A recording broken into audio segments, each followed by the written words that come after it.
Hello everyone, welcome back to the second circle, a Helltaker fan game.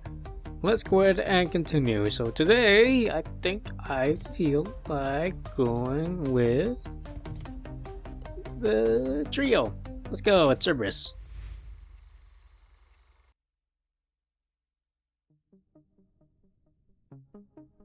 Out of the way! A black and white blur attempts to shoot past you in the living room, only to stop halfway through the doorway. The shape resolves into three young women with white hair, all stuck cartoonishly within the door frame, and madly scrambling over one another in an attempt to get free. A piece of rolled up pancake, oozing chocolate, pokes out of the corner of one of their mouths. Noticing your gaze, the other two quickly position themselves in front of their third member as best as they can, shielding her from your view. Master, we were, just on our way to, go outside and play. Yeah. You were? Had the judgment ground you for what you did to the mailman? We were only doing what Moni suggested. She always comes up with the best games. I warned you before about taking Modus's advice when it comes to humans. Speaking of, I received a call from the hospital. Seems the mailman's pelvis is healing quite nicely. And once we finish paying his rehab bills, he won't be pressing any further charges. Oh, that's great, Master. Now if you wouldn't mind helping us out. A furious voice echoes from the kitchen, cutting Cerberus off mid-sentence. What the hell happened in here? Where are my pancakes? There's paw prints all over the counter. Where is that thrice plastic good-for-nothing mongrel Cerberus? Cerberus cringes at the sound and renews her attempts to free himself from the predicament. Oh crap, she's really angry. Master, now would be a really good time to go for a daily walk. Well, sure, why not? Let's help the doggo out. I suppose I could go for a little fresh air. Yay!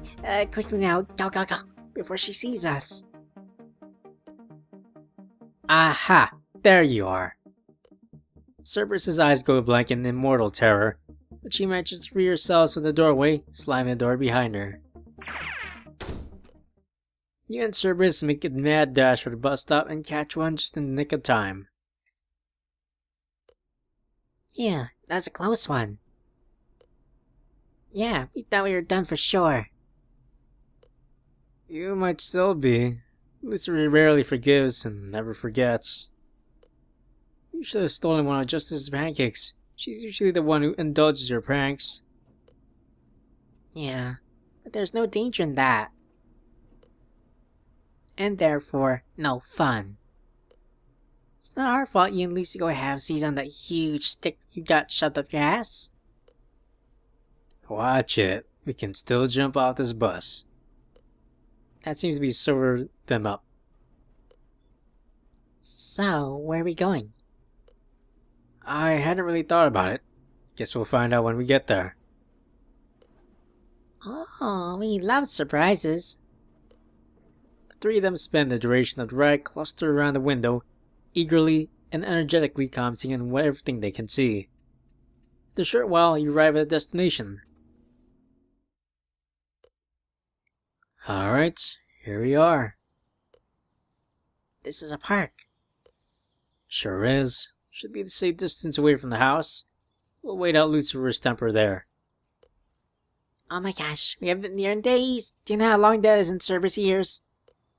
You're not certain of the exact conversion rates, but it seems safe to assume lots of zeros are involved. Come on, let's go. We want to play. As y'all exit, Cerberus's bodies come tumbling head over heels on the bus. Her irrepressible excitement not about to let something like patience or demeanor get in between her and the open expanse of grass surrounding you. Park, yay! Cerberus madly dashes to and from across the park, sniffing trees, uprooting plants, and chasing squirrels up trees. With some relief, she still hasn't quite figured out how to climb up after them. Her collective energy never ceases to amaze me. The park is relatively empty with no other human in sight. A blessing. Where Cerberus is involved, as it means you don't have to intervene on any of our activities to save innocent civilians.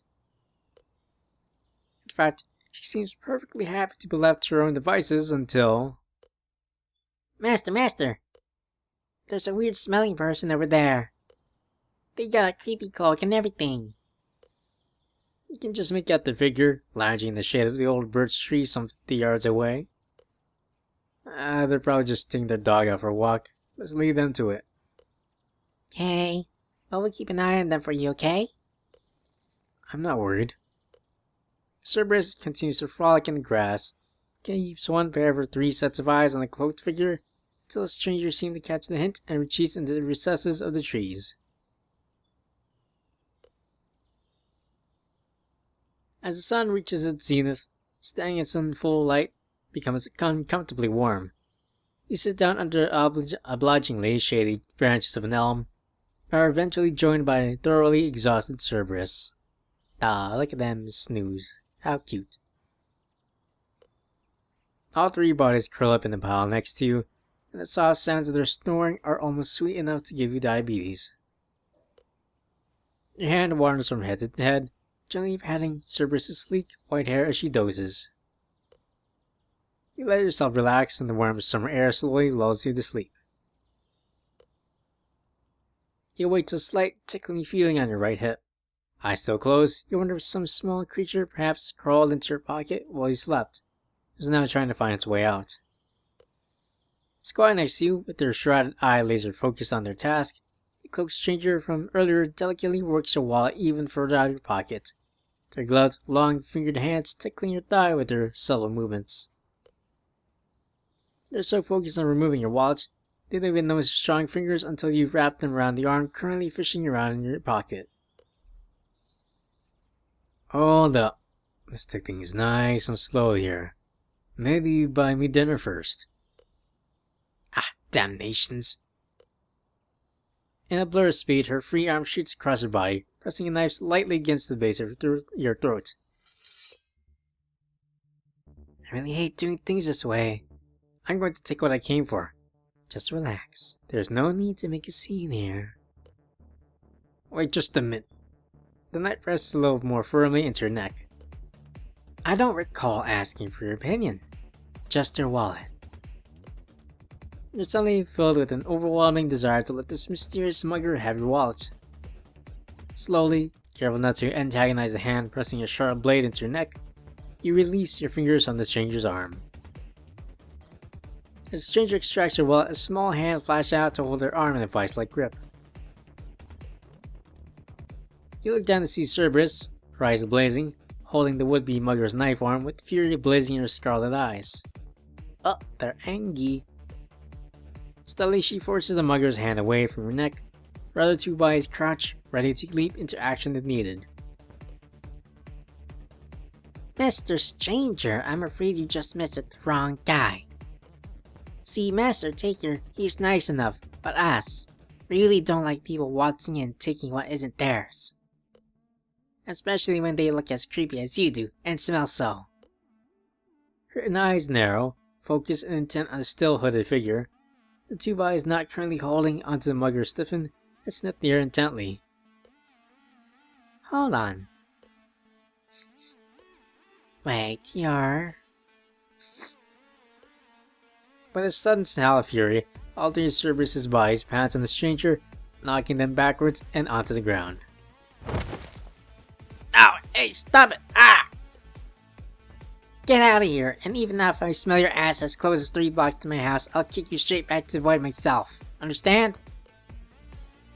This isn't over, mutt! Cerberus roars again, and the stranger bids a hasty retreat into the lengthening shadows of the park. You and Cerberus watch the stranger vanishes into the darkness. Turning to you as if nothing had just happened, Cerberus beams a sunny smile directly into your face. Good thing you remembered to apply a triple strength SPF adorable before you left the house. Can we go home soon? I'm hungry. In a moment. First, what exactly was that all about? What was what all about? What just happened back there? Did you know that person who tried to mug me? What? Don't be crazy. This is definitely the first time we've seen her. Absolutely. 100%. Her? Couldn't tell it was a woman from her voice alone. Perhaps it's better to let sleeping dogs lie, or lying dogs sleep, as the case may be. Regardless, I'm very grateful that you protected me, Cerberus. Thank you. Of course, Master. Who else would make us pancakes if we got hurt? Good behavior deserves positive reinforcements. I think your reward of some sort is in order. Yay! Now we get outside privileges at night, right? A sudden image flashes before your eyes. Town burning to ground while Cerberus and Zedrata, high as kites, loot flaming appliances from shattered storefronts.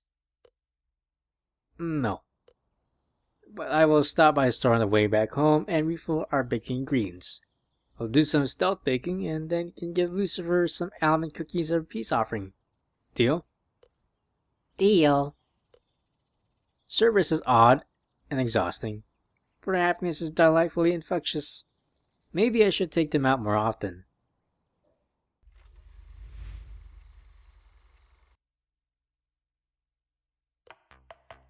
Okay, let's go for Modius now. That was a nice story from Cerberus. Wholesome too. One morning you're walking through the house with a tray full of pancakes to rouse everyone for breakfast. On your way, you run into Modius in the upstairs hallway. Good morning, Taker. Ah, good morning, Modius. Pancakes? Yes, please. I'm starving. Help yourself. By the way, have you seen Lucifer? I believe she's still in bed. Figures. Anyhow, enjoy your breakfast. Thank you. As the demon turns to leave and you set your sights on Lucifer's bedroom, you feel a crinkle in your back pocket. The sensation reminds you of something that you had been meaning to ask. Actually, before you go, I had something I want to ask you. Yes? With one arm balancing the tray, you dig around in your back pocket and come up with a small envelope. You hand it to Modius. The demoness looks over it carefully. What is this? Open it. With her finger, Modius splits open the top of the envelope and pulls out 2 slips of paper. And these are... Vouchers for a trip to the spa. I won a contest some time ago and those just came in the mail the other day. Spa trip sounds lovely. Would you like to go with me then? I got 2 vouchers here. After you say this, the demon's cheeks redden so suddenly and so vibrantly that her complexion soon resembles the ripe tomato.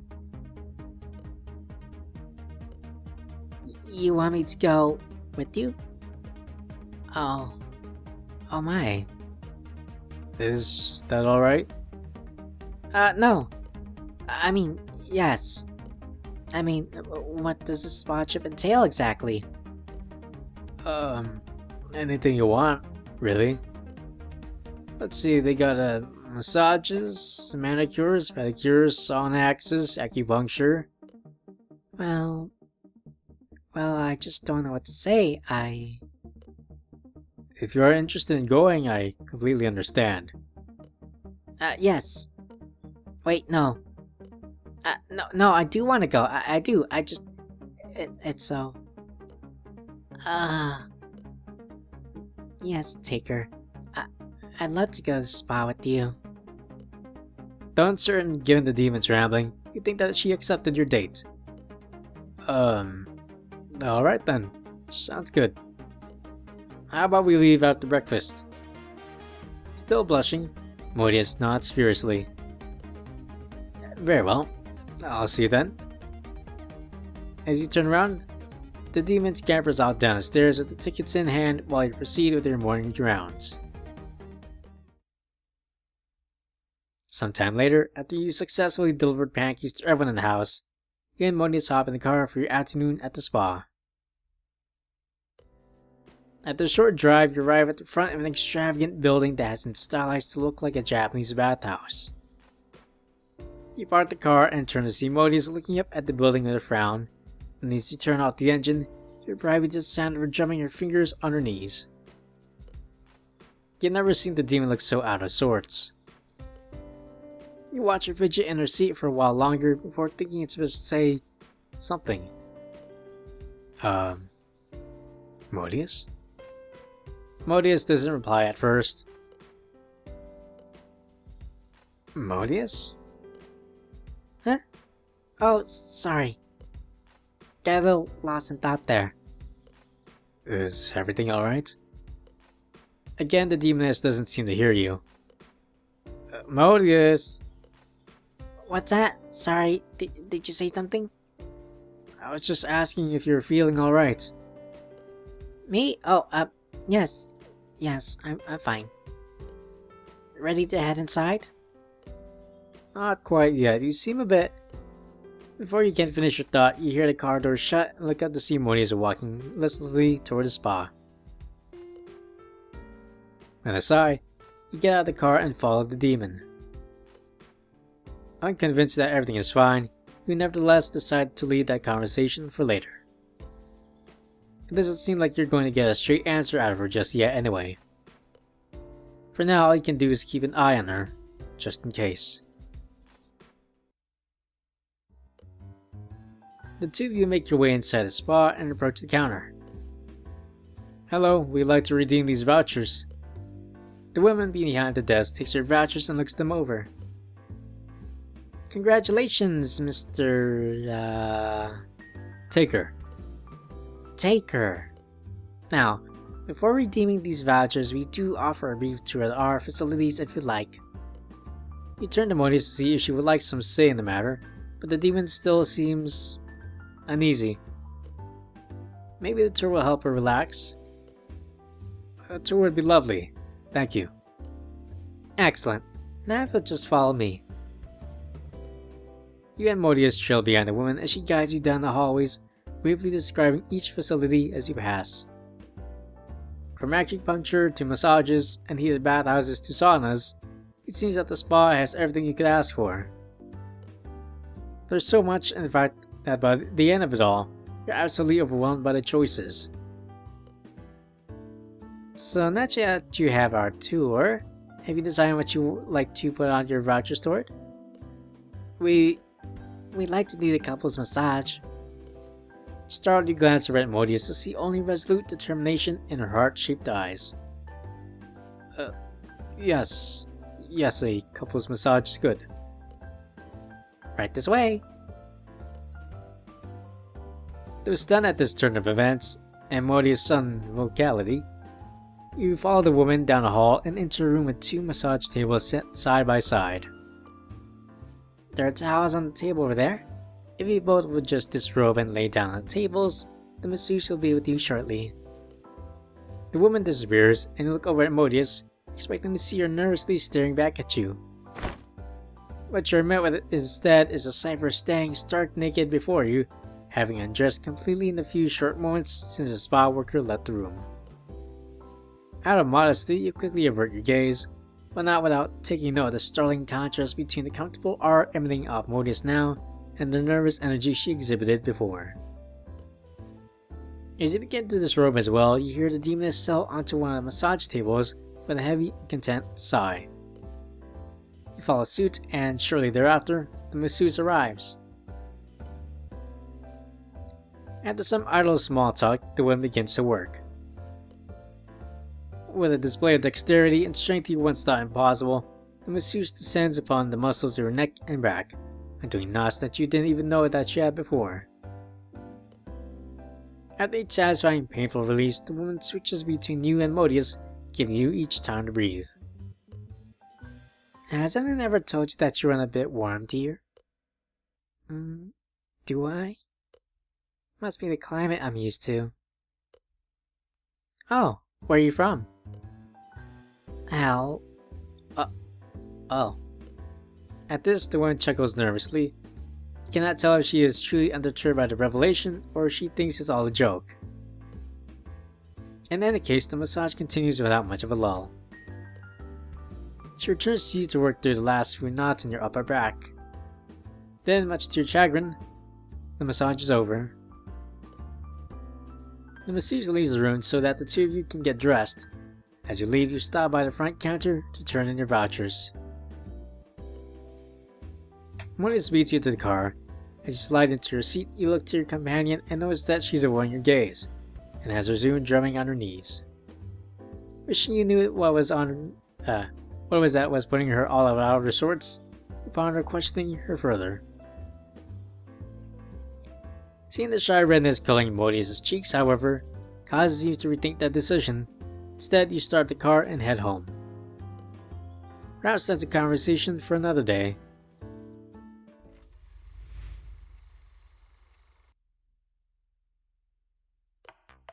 I think that was quite cute of Moniz. But I will stop here for today. I think next time we might go for maybe justice. Who knows? Anyways, if you enjoyed this video, please leave a like, comment, and maybe subscribe for more. And if you missed any videos of this, please check the playlist down below. And if you want to watch other visual novels, please check my channel down below. Anyways, thank you, and take care.